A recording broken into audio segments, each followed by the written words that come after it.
Hello everyone, it's Old Guardian here.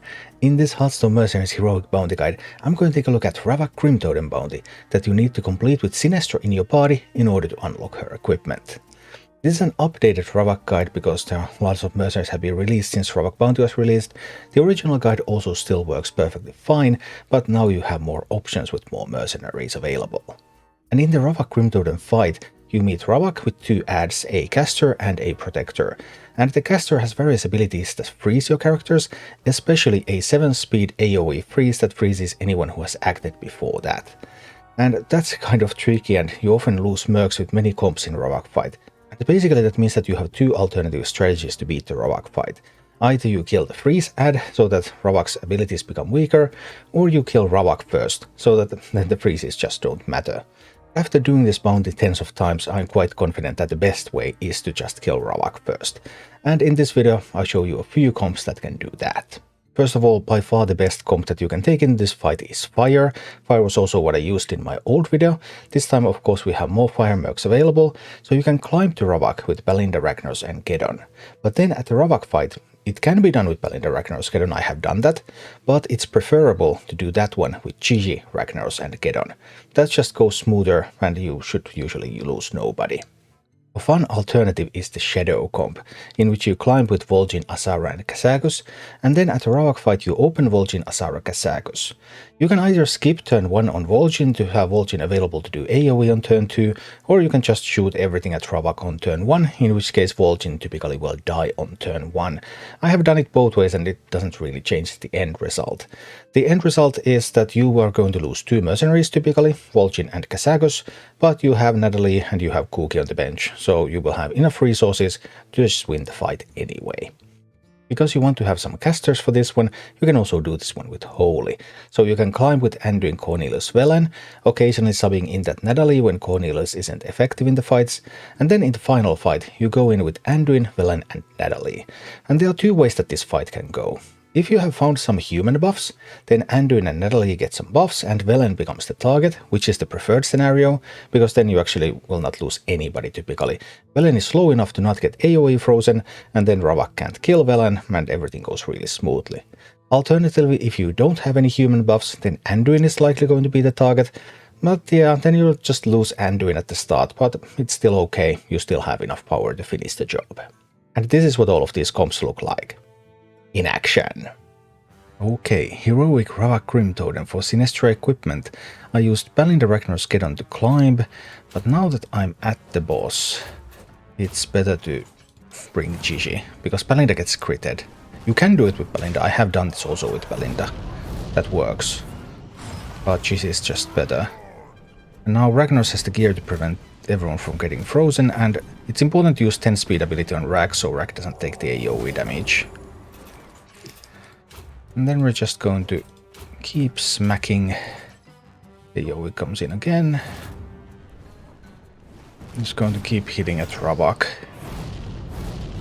And the AoE comes in.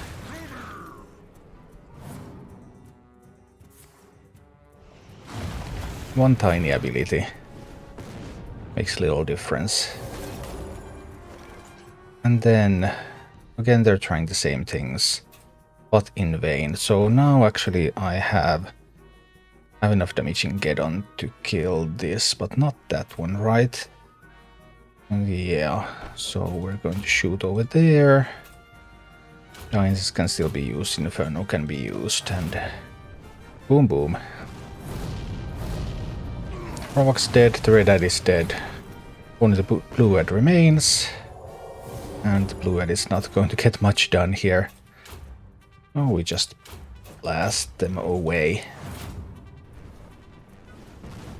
The QEQhgIY just makes this steadier. You can do this with Balinda too, though. The power of this QEQhgIY is just... it's just good.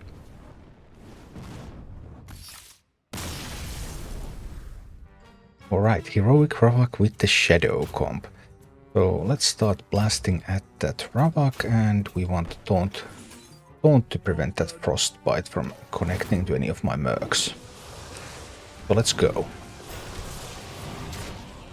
Yep, that's not connecting. And some freezes, yeah, sure. Bring it on. Ouch, ouch, ouch, ouch. So, losing Vol'jin there. But then we have Natalie.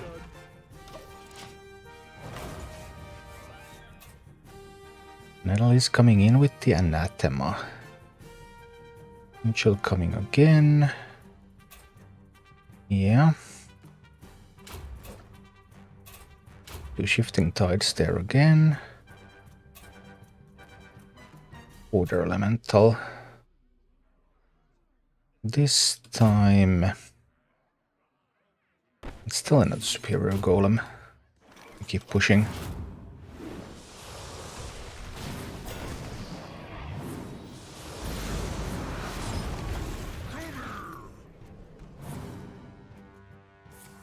Alright. Frostbite, well, I have plenty of Taunt Golems. That's fine.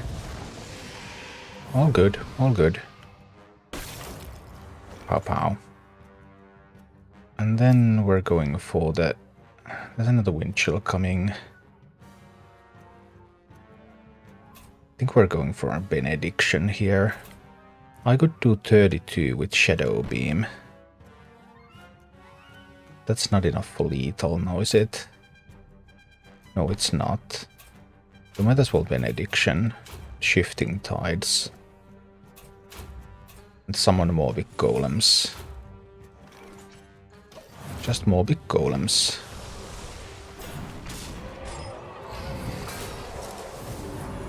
We get to full health here. Obviously Wind Chill happens.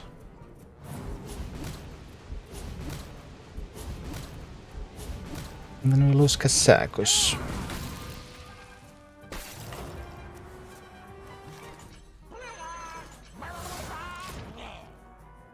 But it's all good. Now Cookie will get to kill that one. We get to do Anathema again. And we keep blasting with the tides. I believe. So here we go. Cookie snipes Ravak.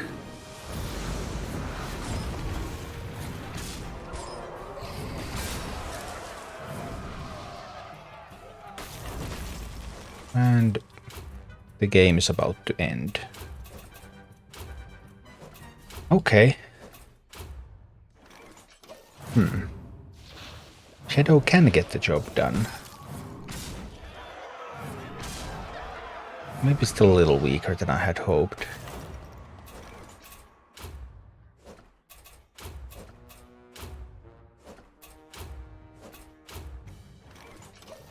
Pow pow.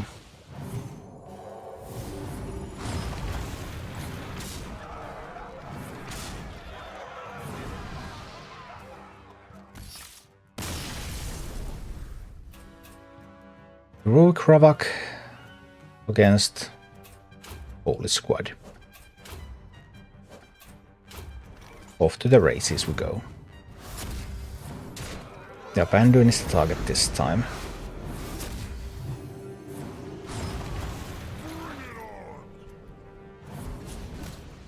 That means a lot more damage from Ravak. And Anduin dies. Because if Velen was the target, then Velen would not be... If Velen was slowed...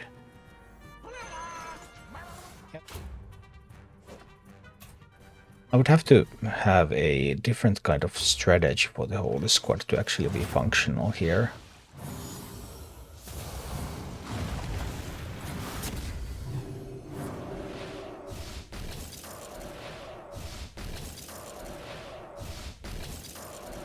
If I had had a human treasure, then Velen could have been the target, but Velen had the crit immunity. It probably would not have mattered. Or just shadow beaming there. It does look like we're still getting the kill.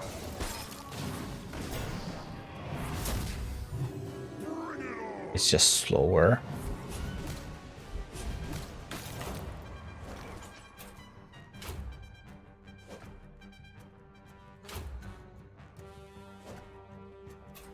This one's probably going to attack into this, so I think I have to light beam myself here.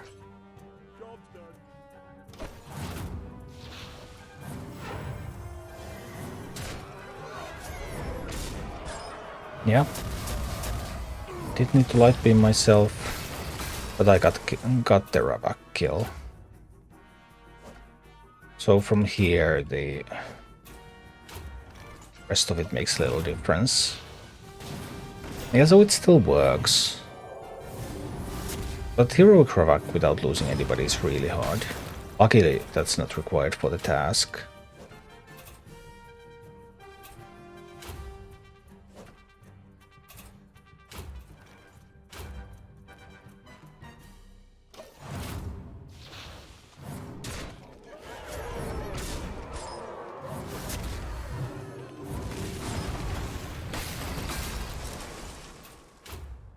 Yeah, so slow, very, very slowly, but surely, taking this one home.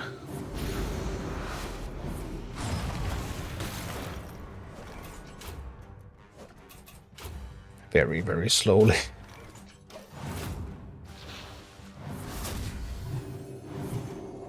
But we're just healing more than the damage, so...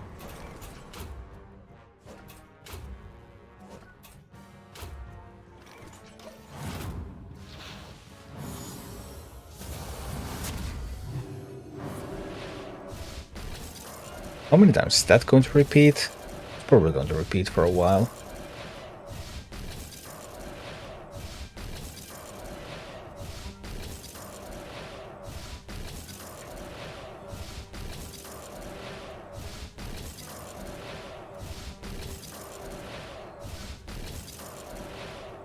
It's going to repeat for a while. But finally it ended.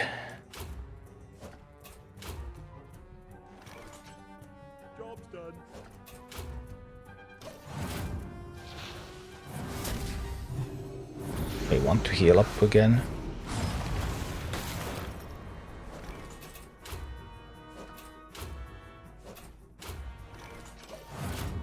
Just in case. No, healing denied. Fine, then we'll just shoot. Luthor is real boss. But it just doesn't really do anything. Like, once it's alone, it's very limited with the damage that it can deal. If you have any healing, you're just fine. Thank you for watching. Click like and subscribe if you enjoyed this, and a special thanks to all of my Patreon supporters, YouTube members and Twitch subscribers who make all of these videos possible.